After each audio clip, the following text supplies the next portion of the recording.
অনেক সময় এরকম হয় যে আমরা খুব সমস্যায় থাকি, খুব বিপদের মধ্যে থাকি, আর সেই সমস্ত মানুষ যারা আমাদের কাছের মানুষ, আমাদের আপনজন, তারা আমাদের ত্যাগ করে চলে যান। আমরা এই সময় দুঃখ পাই, নিরাশ হয়ে পড়ি এবং একা একাই সেই সমস্যাকেও কাটিয়ে উঠি। এবার পরিস্থিতি যেমন খুশি হোক না কেন, সেই সব মানুষ যারা এমন সময় আপনাকে ত্যাগ করেছেন তাদের প্রতি ক্রুদ্ধ হওয়া, অভিমান করা, এটা অনুচিত। আমি বলবো তাদের প্রতি কৃতজ্ঞ থাকুন। আমি বলবো তাদের ধন্যবাদ জানান যে তারা এমন সময় আপনার সঙ্গ ত্যাগ করেছেন যখন আপনার তাদের সব থেকে বেশি প্রয়োজন ছিল।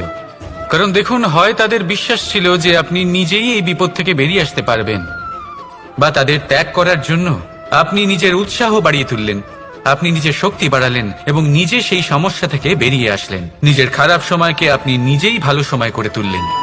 শেষ পর্যন্ত আপনি আরো শক্তিশালী হয়ে উঠলেন, আরো শ্রেষ্ঠ হয়ে উঠলেন। আর এটাই তো আপনার বিজয়, যার কারণ হলো